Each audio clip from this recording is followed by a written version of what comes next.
और सीधे चलेंगे उत्तर प्रदेश के गोरखपुर, जहां पर सीएम योगी संविधान गौरव दिवस कार्यक्रम में शामिल हुए हैं। तो तस्वीरें देख सकते हैं, ये गोरखपुर से तस्वीरें हैं, सीधे तस्वीर आपको दिखा रहे हैं, जहां पर संविधान गौरव अभियान में सीएम योगी आदित्यनाथ पहुंचे हुए हैं।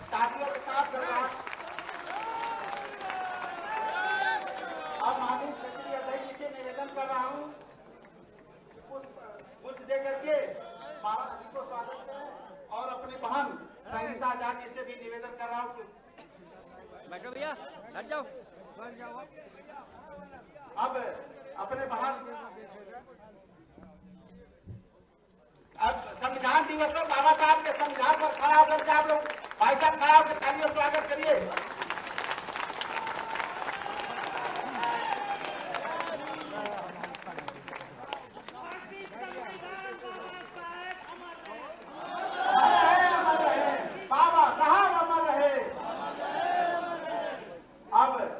माननीय महंत संगीता आजाद जी से निवेदन कर रहा हूँ कि हमें और महाराज जी को स्वागत और गौरव अभियान पर अपना संबोधन।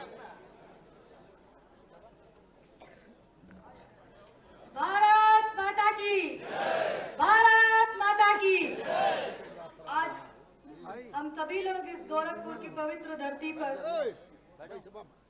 संविधान गौरव अभियान के तहत भारतीय जनता पार्टी के तत्वाधान में यहाँ उपस्थित हुए हैं। आज के दिन कुछ कहने से पूर्व बाबा गोरखनाथ पीठ की धरती को मैं प्रणाम करती हूँ। दुनिया के सबसे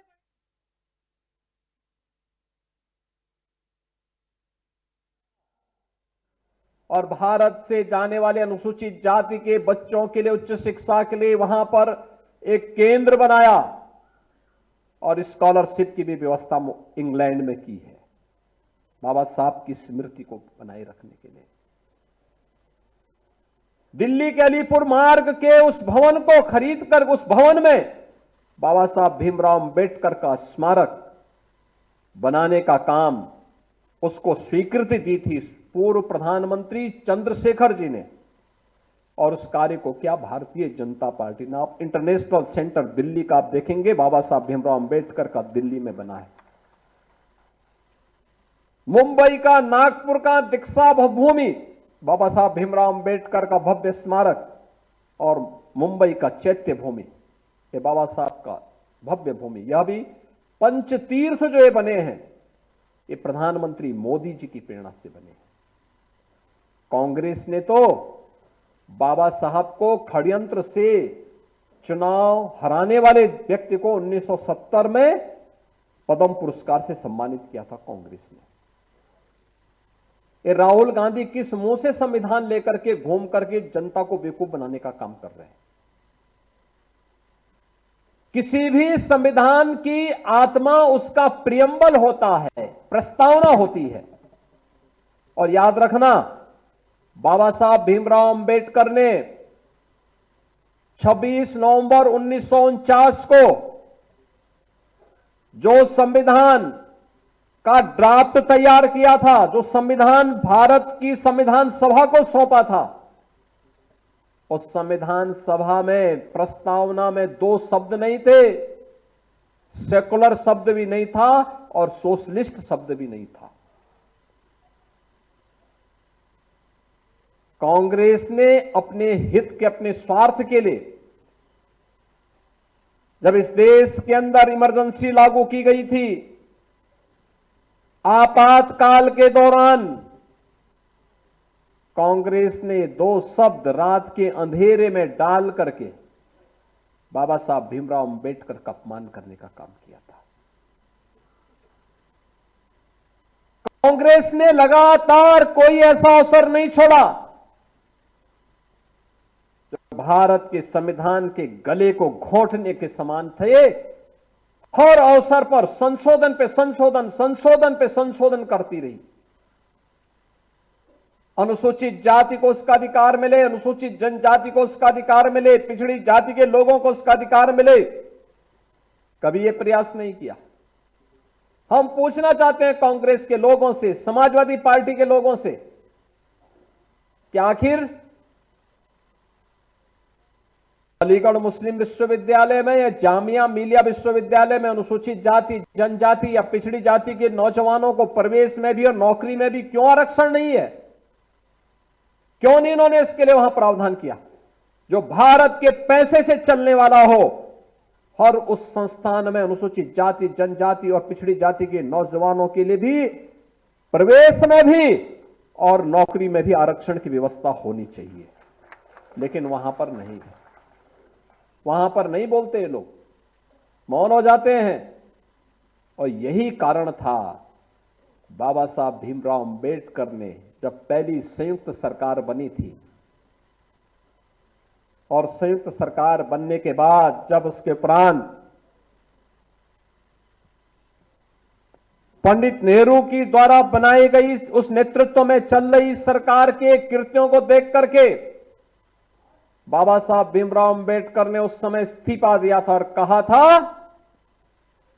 यह सरकार मेरी योग्यता के अनुसार कार्य नहीं ले रही है। मैं पहला भारतीय हूं जिसने अर्थशास्त्र में पीएचडी की है, शोध किया है, भारत के निर्माण में योगदान देना चाहता हूं, लेकिन मेरी कोई उपयोगिता नहीं करते। देश की महत्वपूर्ण उन समितियों में जो देश के विकास के लिए सहायक हो सकती है उसमें मुझे कोई सम्मान नहीं दिया गया। मेरे अनुसूचित जाति, जनजाति के लोगों के हितों के लिए, वंचितों के हितों के लिए इस सरकार के एजेंडे में कुछ भी नहीं है।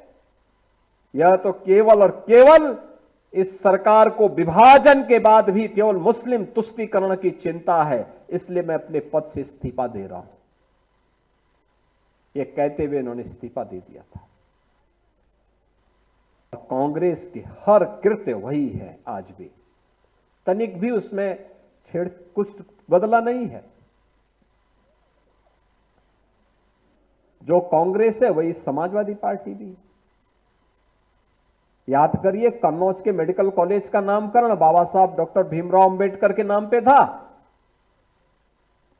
समाजवादी पार्टी की सरकार अखिलेश यादव के नाम पे बनी तो उन्होंने बाबा साहब भीमराव अंबेडकर के नाम को हटा दिया।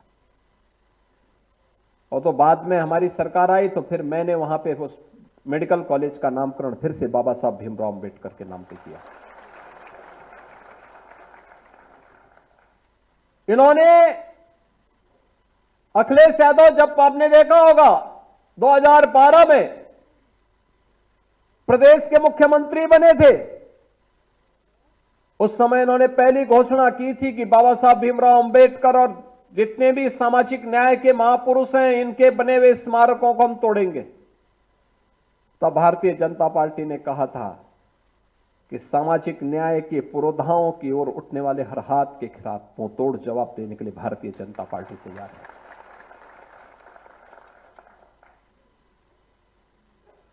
और आज मुझे प्रसन्नता है कि आदरणीय प्रधानमंत्री जी की प्रेरणा से लखनऊ में हम बाबा साहब भीमराव अंबेडकर का भी एक भव्य स्मारक और एक अच्छा सांस्कृतिक केंद्र का निर्माण कर रहे हैं। बहुत शीघ्र इसको हम लोग वहां बनाने जा रहे हैं। बहनों और भाइयों, जिनका पूरा जीवन देश के लिए समर्पित था, जिन्होंने एक एक श्वास देश के लिए जिया हो,